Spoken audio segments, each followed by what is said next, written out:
जैसा कि मैंने प्रॉमिस करा था दोस्तों कि बजट 2024 पे एक एक वीडियो डिटेल में बताऊंगा, उसी कड़ी पे आज मेरे चैनल एक्सपर्ट सचिन पे दूसरी वीडियो इंडेक्सेशन का बेनिफिट विड्रॉ हो गया है अब लॉन्ग टर्म कैपिटल गेन पे। और आप सबको मैडम की कसम है, कोई भी इस वीडियो के बीच में हंसेगा नहीं, हंसना मना है। क्यों? वीडियो देख के पता चल जाएगा आपको। मैंने प्रैक्टिकल एग्जांपल लिए 7, किस केस में आपको फायदा हुआ है, किस केस में नुकसान हुआ है। ये फाइल भी मैंने कमेंट बॉक्स में, डिस्क्रिप्शन बॉक्स में डाल दी है, आपको हेल्प मिलेगी। आप इस वैल्यू से चेक कर सकते हो डाल के कि आपको फायदा हुआ, नुकसान हुआ है। और यही मेरा चैनल का काम है, प्रैक्टिकल इंडिया का इकलौता। इसलिए चैनल को सब्सक्राइब कर लीजिएगा और वीडियो को अभी लाइक कर दीजिएगा। हंसना मना है, मैडम की कसम दे दी है मैंने। दोस्तों 23/7/24 से पहले सीन अलग था, और 23/7/24 जो परसों बजट आया था उसमें सिचुएशन चेंज कर दिया।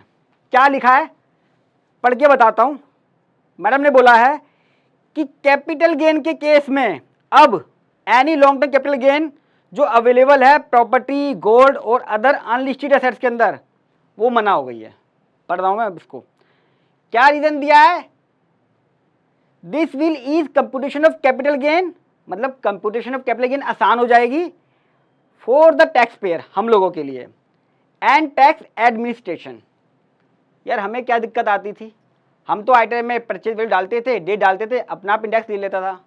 हमें क्या आसानी हो गई, समझ नहीं आया। इनकम टैक्स इंडिया ने ट्विटर पे डाला है 3 वैल्यू उनकी है और यहां से वैल्यू मेरी है। पहले बताऊं उन्होंने क्या लिखा है, ट्विटर दिख भी रहा होगा आपको। ये उन्होंने एग्जांपल दिया है, क्या दिया है बताऊं। उन्होंने एक 2014-15 में मान के चल रहे हैं कि 100 रुपए की किसी ने असेट्स ली 2014-15 में, उसका इंडेक्सेशन निकाल लिया, इंडेक्सेशन उसका 151 आ गया जब उन्होंने मल्टीप्लाई कर दिया। वो कह रहे हैं ओल्ड केस क्या, एक प्रॉपर्टी थी 100 रुपए की ली, वो 200 की बिकी, फिर वही 300 की बिकी, वो 400 की बिकी एक बार। उसका कॉस्ट ऑफ इंडेक्सेशन ये था 151। जब 100 रुपए को आप मल्टीप्लाई करोगे इंडेक्स कॉस्ट के साथ तो ये आएगा। यहाँ पे एक व्यक्ति को LTCG हुआ इतना, यहाँ इतना, यहाँ इतना, यानी कि 200 माइनस ये, 300 माइनस ये, 400 माइनस ये। हंसी आएगी बहुत जोर की, लेकिन कसम दे रखी है मैंने। वो कह रहा है यहाँ पे आपको टैक्स लगा इतना, यहाँ टैक्स लगा इतना, यहाँ टैक्स लगा इतना। अब वो कह रही है मैडम जी कि देखो हम आपको टैक्सेशन का बेनिफिट नहीं दे रहे, फायदा क्या हुआ आपको। 400, 300, 200 ये सेल वैल्यू थी, कॉस्ट 100 रुपए की, बताया ना 14-15 में 100 रुपए की कॉस्ट का एग्जांपल दिया उन्होंने। यहाँ कैपिटल गेन 300, 200 और 100 का हो गया। तो मैडम जी कह रही है देखो यहाँ पे 37 रुपए का टैक्स लगा, यहाँ पे लग रहा था 49 रुपए का, यहाँ पे आपका टैक्स लगा 37 रुपए का, 12.5 रुपए का फायदा हुआ। यानी कि अगर मैं लाखों की बात करूँ या करोड़ की बात करूँ तो मैडम कह रही कितना फायदा हो गया, परसेंटेज में करूँ तो 12.5% का फायदा हो गया। यहाँ पे कितना था, 29.8 टैक्स लग रहा था, यहाँ पे आपका 25 लगा, 4.8 का फायदा हो गया। अब हंसी आएगी लेकिन रोक लेना, मर जाएंगी वरना मैडम। यहाँ पे वो कह रहे हैं 9.8 का टैक्स लगा, यहाँ पे टैक्स लगा 12.5 का, यहाँ आपको नुकसान हो गया। यानी कि हमारे एक केस में ही नुकसान हुआ है बस आपको 2.7 का, बाकी केस में फायदा है। यानी कि जो सपना आया होगा उनको सपना क्या आया, एक आदमी ने जो प्रॉपर्टी खरीदी 100 रुपए की 2014-15 में, अगर वो 200 की बेचता तो उसको नुकसान है 2.7 का, 300 का बेचेगा तो उसको फायदा होगा 4.8 का। अगर यही प्रॉपर्टी वो 400 की बेच दे तो उसको फायदा कितना होगा, 12.3 का। मैडम जी का ये मानना है कि जो हम लोग कैश लेते हैं प्रॉपर्टी में सर्कल रेट से ऊपर, वो आप ना लें। आप क्या करें, आप अपनी प्रॉपर्टी को पूरी पूरी वाइट पे बेचें। सेम प्रॉपर्टी का एग्जांपल तो लिया है, वेरी वेरी इलॉजिकल कि आप एक प्रॉपर्टी पे 200 रुपये मांग रहे हो, एक ही प्रॉपर्टी पे 300 मांग रहे हो, फिर 400 मांग रहे हो, और मान के कह रहे हो कि आप अपनी प्रॉपर्टी को सेम प्रॉपर्टी को महंगा बेचो और टैक्स का बेनिफिट लो। ऐसे एग्जांपल बनाते हो और आप ट्विटर पे डालते हो, वो भी इनकम टैक्स इंडिया के ऑफिशियल ट्विटर पे, कि आप कह रहे हो उससे भैया तू प्रॉपर्टी अपनी महंगी बेच। महंगी तो बेच दूंगा मैं, कल को जब री इन्वेस्ट करूंगा वहां मुझे कैश की जरूरत पड़ेगी तो क्या करूंगा। अच्छा ये ब्लेंडर नहीं है, ये तो ब्लेंडर है ही, महा ब्लेंडर दिखाता हूं। मैंने कुछ अपने क्लाइंटों का डाटा ले लिया पुराने कि उनको क्या फायदा क्या नुकसान हुआ, देखो क्या ब्लेंडर हुआ। चौथे केस में मेरे वाला केस है ये, इसमें हंस सकते हो, मुस्कुरा सकते हो, उसमें नहीं मुस्कुराना था। एक व्यक्ति ने 3 करोड़ की सेल करी, ये मेरी सेल वैल्यू है, ये मेरी इंडेक्स वैल्यू है, ये लॉन्ग टर्म, ये टैक्स, ये सेम मैंने सेल वैल्यू ले ली, ये इसकी कॉस्ट है। यानी कि मैंने 2001 की कॉस्ट ली है, 90 लाख कोई व्यक्ति था, उसके इंडेक्स कॉस्ट यहाँ पे 3,26,000 आ गई। यानी कि एक व्यक्ति ने अगर बिफोर 23/7/24, ये डेट ना 23/7 रखी है, बजट की डेट रखी है, इसका इंपैक्ट बताऊंगा कितना जबरदस्त है। ये मेरे चैनल का फायदा है, प्रैक्टिकल। 90 लाख की 2001 में ली थी उसने, अगर वो आईटीआई भरता 23/7/23 से पहले, 23/7/24 से पहले, तो उसको इंडेक्सेशन कॉस्ट 3.63 से मल्टीप्लाई करता तो उसका 3,26,00,000 आ गई। उसका लॉस आ गया, long term capital gain minus में आ गया। अब वो इस पैसे का कुछ भी कर सकता था। हो सकता है वो बुजुर्ग आदमी हो, वो आगे प्रॉपर्टी नहीं लेना चाहता, वो अपने बच्चों को पैसे देना चाहता है, वो एफडी करा सकता था बुढ़ापे में, वो कुछ भी कर लेता इसका, क्योंकि उसको टैक्स नहीं पे करना। हो सकता है वो सर्कल रेट से थोड़ा और ज़्यादा ले लेता, उसे कैश लेना था, वो 3,26,00,000 लेता, 3 करोड़ नहीं लेता। अगर मेरे से एडवाइस करता मैं यही बोलता। अब क्या हुआ, मैडम जी ने क्या कर दिया, 3 करोड़ वैल्यू है, 90 लाख की कॉस्ट थी, वो कॉस्ट भी मिलेगी टैक्सेशन बंद। 2,10,00,000 का उस बुजुर्ग आदमी का, सीनियर सिटीजन का बेचारे का, या किसी का भी, मैं कहता हूं कोई भी है, 2,10,00,000 रुपए कैपिटल गेन हो गया। और अगर मान लो उसका टैक्स जमा करने का मन बना तो यहाँ टैक्स बना उसका 26,25,00,000 रुपए का। क्या दिया मैडम जी ने उसको, मैं तो बोलूंगा नहीं, आप कमेंट में लिख देना, पूरा पूरा लिखना हो तो।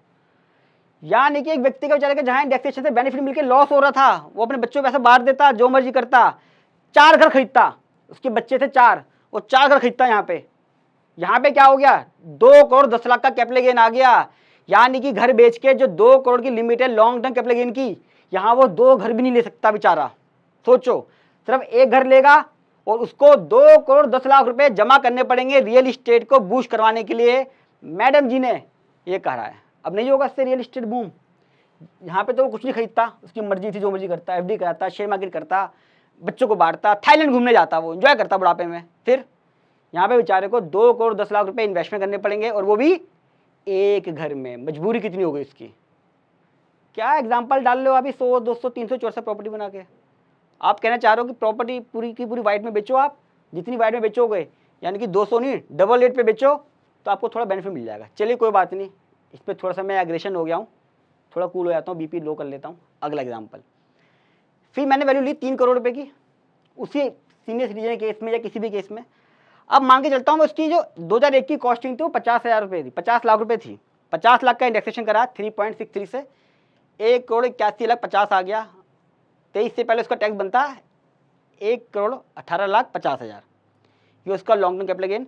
अगर उसका टैक्स पे करने का मन होता तो टैक्स पे करता 23,70,000 रुपये का, या वो एक घर खरीद लेता 1,18,00,000 रुपये का, या इसको कैपिटल गेन अकाउंट में जमा करता, है ना। अब यहाँ क्या हुआ, उसका कैपिटल गेन आया 2,50,00,000 रुपये का। टैक्स पे करना पड़ेगा कितना, 31,25,000। यहाँ टैक्स कितना बनना था 23 लाख, यहाँ बन रहा है 31,25,000। यहाँ भी टैक्स फालतू बन गया, रेट देखो कम हो गया है 20 से 12.5, लेकिन टैक्स तब भी बना। अब वो टैक्स जमा नहीं करेगा तो क्या करेगा, 2.5 करोड़ रुपए कैपिटल गेन में जमा कराएगा, या 2.5 करोड़ का घर लेगा। रियल इस्टेट में पैसा कितना पहुंच रहा है, फायदा किसे पहुंचा रहे हो आप, आम आदमी को फायदा पहुंचाना था। वो फायदा किसको पहुंच रहा है, जो बिल्डर हमें लूट लूट के खा रहे हैं, एक एग्रीमेंट नहीं बनाते, हमें कभी भी पोसेशन टाइम पे नहीं दे पाए। वो वहाँ मैं 2.5 करोड़ लगा दूँ अपना, मैं यहाँ मुझे 1 करोड़ उठा लगाना था, यहाँ 2.5 करोड़ लगाना है। मेरे से पूछ लेते, बेसिक चीज़ थी, कोई बात नहीं। चलो कंट्रोल कंट्रोल उदय कंट्रोल, इसमें तो आपको रोना आ जाएगा। 20 करोड़ की किसी ने प्रॉपर्टी बेची, 54F का एग्जांपल भी लिया है मैंने, जहाँ पे 10 करोड़ की लिमिट पहले थी। अब क्या होगा उस केस में, 20 करोड़ की सेल वैल्यू मैंने सेम ही ली है, 4 मैंने 2 पार्ट में बनाया है, बिफोर और आफ्टर डाल दिया मैं डिस्क्रिप्शन बॉक्स में। मैंने 3 करोड़ की बंदे ने 2001 में ली थी, वो 3 करोड़ का इंडेक्स मेरा कितना बन गया यहाँ पे 10,79,00,000, यानी कि मेरा लॉन्ग टर्म कैपिटल गेन आया 9,11,00,000। अब वो आदमी चाहे तो इसके ऊपर 20% पे कर देगा, 1,82,20,000, उसके 9 करोड़ रुपया उसके हो गए, या 9,11,00,000 तक तो वो कर सकता है इन्वेस्टमेंट, वो घर खरीद ले, कुछ भी कर सकता है ना, फ्लैट ले ले, जमीन लेके घर बनवा ले, पूरी 10 करोड़ तक की लिमिट है।